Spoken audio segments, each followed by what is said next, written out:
அரசாங்கம். இன்னொரு விடயத்தை சொல்கிறேன். நான் பலஸ்தீனத்திலே உங்களுக்கு தெரியும் காசாவிலே நடக்கின்ற போர், அந்த காசாவிலே நடக்கின்ற போரின் போது அமெரிக்காவால் சொல்லப்பட்ட விடயம் என்னவென்றால், கோத்தபாயவும் அதே நேரம் எங்களுடைய முன்னாள் ஜனாதிபதி மஹிந்த ராஜபக்சவும் எவ்வாறு எங்களுடைய மக்களை பாதுகாப்பு பிரதேசத்துக்கு போ என்று சொல்லி குண்டடித்தார்களோ அதே மாதிரியே கொலை செய்ய வேண்டும் என்ற ஒரு முறைமையை வலதுசாரி அமெரிக்கன் அமைப்பு ஒன்று இஸ்ரேலுக்கு சொல்லியிருப்பதாக எங்களுடைய மெஹ்தி ஹாசன் சொல்லியிருக்கிறார். இதன் அடிப்படை என்னவென்றால், நாங்கள் சர்வதேசத்தால் நாங்கள் அழிக்கப்பட்டிருக்கிறோம் என்று ஏற்பட்டிருக்கிறது. யுஎன் ஹியூமன் ரைட்ஸ் கமிஷன் சொல்லுகிறது எங்களுடைய 40,000 சகோதரர்கள் அழிக்கப்பட்டிருக்கிறார்கள். இப்போது இருக்கும் ஒரே குரல், தமிழனின் ஒரே குரலாக நான் இருக்கிறதுக்கு ஆசை. எனக்கு சாவதற்கு பயமில்லை. சாவதா இருந்தால் எனக்கு பாதுகாப்பு நீங்கள் தரவில்லை, தேவையில்லை. என் கைகள் என்னை பாதுகாத்துக் கொள்ளட்டும். அல்ல என் உடலை என்னுடைய சகோதரர்களுக்கு நீங்கள் அனுப்பி வையுங்கள். 44,000 உறவுகள் பார்த்து கொண்டு தான் இருக்கின்றன.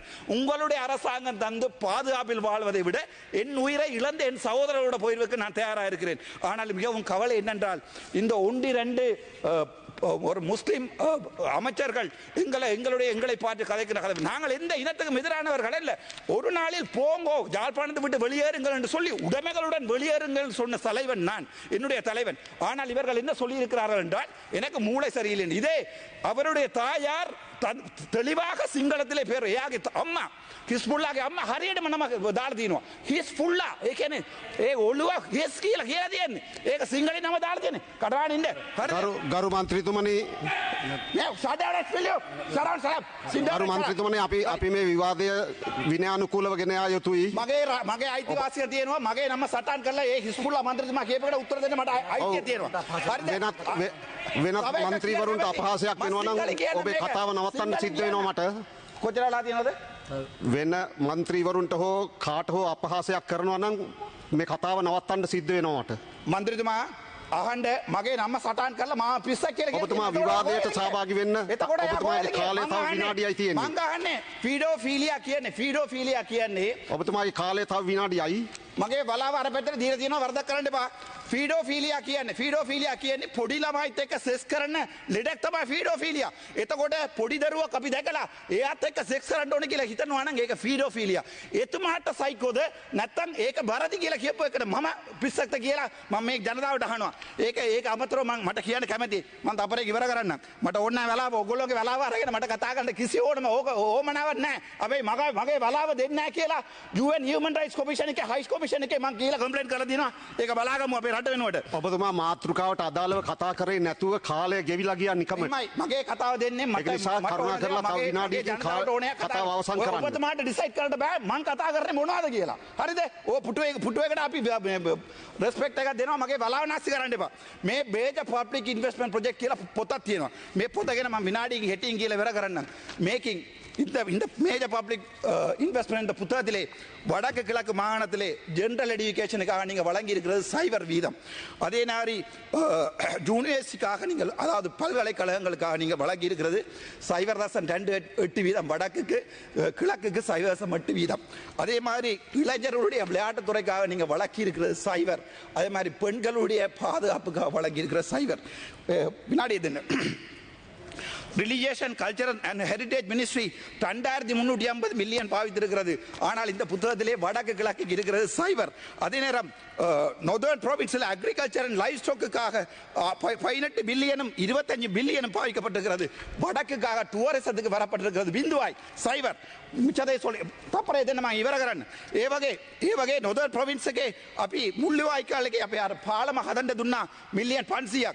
හැබැයි 500 மில்லியன் கொடுக்கப்பட்டிருக்கிறது. அந்த 500 மில்லியன் 1.37 வீதம் மொத்த உங்களுடைய வடக்கினுடைய செலவினுடைய 1 வீதம் சைபர் வீதமான இவற்றையெல்லாம் தந்துவிட்டு வடக்கு மக்களுடைய வாக்குகளை நீங்கள் பிச்சையாக கேட்டு என்னுடைய இனத்தை அவசான் கரன் என்னுடைய இனத்தை நீங்கள் அவமதிப்பீர்களா இருந்தால், வடக்கில் இந்த முறை உள்ளூராட்சி சபையிலே விழுகிற ஒவ்வொரு ஓட்டும் எனக்கு எதிரான ஓட் அல்ல, என்னுடைய தமிழனுடைய எதிர்காலத்துக்குரிய ஓட். ஆகவே ஒவ்வொரு மக்களும் தயவு செய்து சிந்திக்க வேண்டும். நாங்கள் யார்? நாங்கள் தமிழர். நாங்கள் இன்னொரு இனத்தை ஒரு நாளிலே ஒழுங்காக வெளியே போ என்று சொன்ன தமிழன் நான். நாங்கள் செய்யவில்லை, கொலை செய்யவில்லை. ஏனென்றால் நான் தமிழன்டா, யாழ்ப்பாண தமிழ். முடிந்தால் பண்ணிப்பார். தேங்க்யூ. ගරු රාමනාදන් අර්ජුනා මන්ත්‍රතුමාගේ කතාවේදී මෙම සභාවේ වෙනත් මන්ත්‍රීවරයෙකුට හෝ කිසියම් ආගමකට අපහාසයක් සිදුවන වචන තිබේ නම් ඒවා හැන්සාඩ් වාර්තාවෙන් ඉවත් කිරීමට ගරු කතානායකතුමාගේ අවධානයට යොමු කරන බව නිවේදනය කරමි. කතා කරේ නෑ මේ අපේ රටේ තියෙන මේ ඉස්ලාමික මාර්ගයේ වරදි කියලා කවදාවත් කිව්වේ නෑ. මම කිව්වා දරුවෝ ටිකක් බඳලා දෙනවා නම් අවුරුදු 9 අවුරුදු 8 දරුවෝ බඳලා දෙනවා නම් ඒක අපි වෙන ආගමක් තියනවා නම් ඒ ආගමෙන් ඒගොල්ලෝ බඳලා දෙනවා නම් ඒක වැරදි කියලා මම කිව්වා. ඒක මගේ ආගම වෙන්න පුළුවන්, බුද්ධ ආගම වෙන්න පුළුවන්, ක්‍රිස්තියානිටි වෙන්න පුළුවන්, ඉස්ලාම් වෙන්න පුළුවන්. ළමයිව බදලා දෙනවා නම් ඒක වැරදි කියලා මම කිව්වා. අනිත් එක ඒගොල්ලෝගේ දැන් මේක තියෙන ඒක රට. අපි දමලා මිනිස්සු අපි අවුරුදු ටිකක් යුද්ධ ආයුධ අරගෙන රණ්ඩු වෙච්ච මිනිස්සු අපි කියනවා මේ රට එක රට වෙන්න ඕනේ. එතකොට සමහරු කට්ටිය කියනවාන මේ රට ඇතුලේ වෙනම මේ ඒගොල්ලෝට නීතිය තියෙන්න ඕන කියලා ඒක සම්පූර්ණව වැරදි. මම කවදාවත් ඉස්ලාමීය ආගම ගැන කිසි වැරදක් කතා කරේ නැහැ. හැබැයි ළමයිව හිතලා බලන්න ඔයාලගේ දරුව අවුරුදු 9 අවුරුදු 8 ඔය පව් මිනිස්සු පොයින්ට් ෆෝට දෙන්න බෑ. මේක මගේ කතාව. මගේ වෙලාව දෙන්න බෑ. ඉවර වුණාට පස්සේ දෙන්න. ඉවරනාට පස්සේ දෙන්න. මගේ වෙලාව ගන්න බෑ. හරිද?